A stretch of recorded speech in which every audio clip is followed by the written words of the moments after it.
Hello everyone, welcome জনাইছো সকলোকে YouTube channel career চাবলৈ। আমাৰ অইল ইণ্ডিয়া লিমিটেডৰ পৰা ওলোৱা এটা এডভাৰটাইজমেণ্ট শ্বেয়াৰ কৰিব বিচাৰিছোঁ আৰু কোনে কোনে এপ্লাই কৰিব পাৰে সেইখিনি ডিটেইলছ ইয়াতে আলোচনা কৰিম। আশা কৰিছোঁ ভিডিঅ'টো সকলোকে চাব, যিসকলে চেনেলটো নতুনকৈ আছে ছাবস্ক্ৰাইব কৰি ল'ব। তো এইটো হৈছে অইল ইণ্ডিয়াৰ যিটো এপ্লাই লিংক, এই এপ্লাই লিংকটোত গৈ পেলাই আপোনালোকে ইয়াতে এপ্লাই কৰিব পাৰিব আৰু এডভাৰটাইজমেণ্টটো ইয়াত চাব পাৰিব।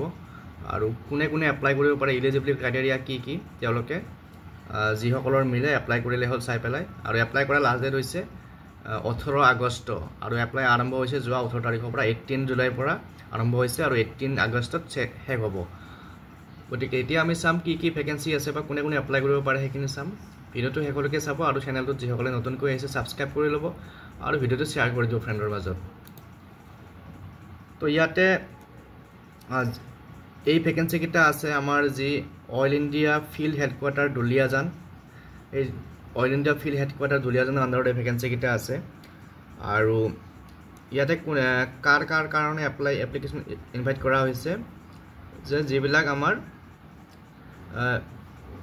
ইলিজিবল কেণ্ডিডেট আছে, তাৰ লগতে যিবিলাকে এপ্ৰেণ্টিছ কৰিছে, ট্ৰেড এপ্ৰেণ্টিছ কেণ্ডিডেট, তাৰপিছত যিসকলে ডিপ্ল'মা এপ্ৰেণ্টিছ কেণ্ডিডেট আছে তেওঁলোকৰ পৰা এপ্লিকেশ্যন ইনভাইট কৰা হৈছে। আৰু প্ৰথমতে ইয়াতে আছে বইলাৰ এটেণ্ডেণ্টৰ ভেকেঞ্চি হ'ব। এইটো বইলাৰ কোৱালিফিকেশ্যন লাগিব ক্লাছ 10 পাছ আৰু second class boiler attendant certificate issued by competent authority. আৰু এইটোৰ কাৰণে ভেকেঞ্চি আছে 14টা। তাৰপিছত এটা আছে class 10 pass having minimum 3 years post qualification full time work experience not below the rank of constable general duty or equivalent from state police, state armed service, defense, CAPF, BSF, CRPF, etc. তো matric pass কৰাৰ পিছত 3 বছৰ constable ৰেংকৰ ওপৰত বা constable হিচাপে কৰ্মৰত থাকিব লাগিব, 3 years এক্সপিৰিয়েঞ্চ থাকিব লাগিব। আৰু এইটোৰ কাৰণে ভেকেঞ্চি আছে 44 ভেকেঞ্চি। এই পোষ্টটোৰ নাম ইয়াতে ক্লিয়াৰকৈ লিখা নাই, হয়তো আছে ক'ৰবাত, মই বিচাৰি পোৱা নাই।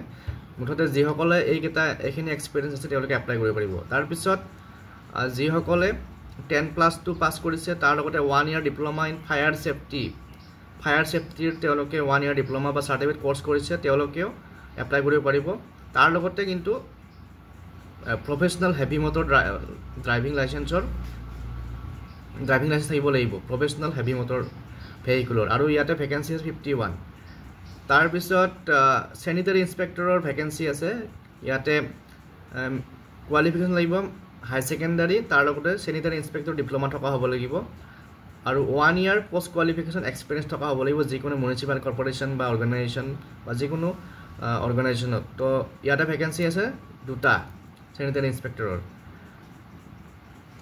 আৰু পে স্কেলটো ইয়াত দিয়া আছে, আপোনালোকে চাব। ইয়াতে পে স্কেলটো দিয়া আছে 32,000ৰ পৰা ষ্টাৰ্ট হৈছে এইটো, আৰু ইয়াৰ আগৰটো আছে 26,000ৰ পৰা ষ্টাৰ্ট হৈছে।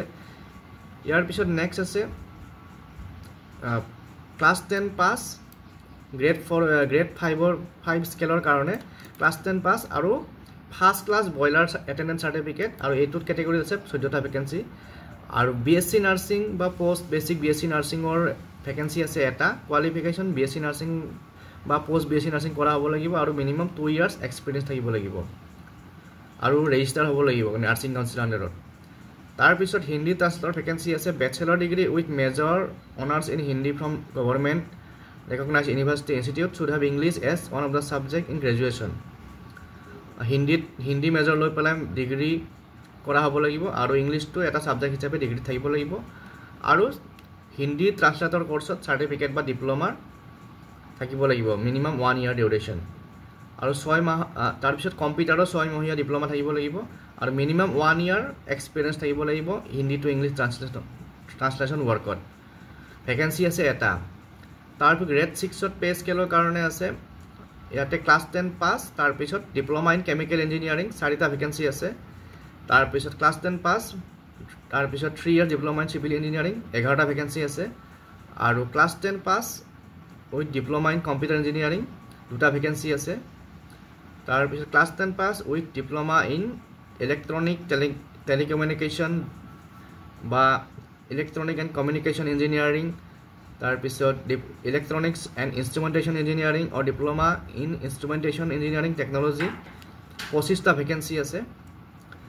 তাৰপিছত class 10 pass with diploma in mechanical engineering ইয়াতে 62 ভেকেঞ্চি আছে মেকানিকেল ইঞ্জিনিয়াৰিং ডিপ্ল'মাৰ তাৰপিছত ইলেক্ট্ৰিকেল ইঞ্জিনিয়াৰিং ডিপ্ল'মা বা ক্লাছ 10 পাছ আৰু ইলেক্ট্ৰিকেল ইঞ্জিনিয়াৰিং ডিপ্ল'মা তাৰ লগতে must have valid electrical supervisor certificates of competency issued by electrical licensing board government of Assam আৰু vacancy আছে 31 গতিকে যিসকলে এইকেইটা কেটেগৰীত যিসকলৰ মিলে তেওঁলোকে এপ্লাই কৰিব পাৰিব আৰু ইয়াতে ভেকেঞ্চিখিনি দিয়া আছে ডেছক্ৰিপশ্যন বক্সত ৰিজাৰ্ভেশ্যন অবিচিত কাৰ কিমান আছে গোটেইখিনি ইয়াত দিয়া আছে গতিকে যিসকলৰ এডুকেশ্যনেল কোৱালিফিকেশ্যন মেটচ কৰে তেওঁলোকে টাইম ৱাষ্ট নকৰি পেলাই গোটেই ইনষ্ট্ৰাকশ্যনখিনি পঢ়ি পেলাই এই যিটো পেজ আছে ইয়াতে গৈ পেলাই আপোনালোকে এপ্লাই অনলাইন কৰিব পাৰিব মই এই লিংকটো আপোনালোকক ডেছক্ৰিপশ্যন বক্সত দি দিম তাতে গৈ পেলাই চাব পাৰিব লগ পাম নেক্সট ভিডিঅ'ত থেংক ইউ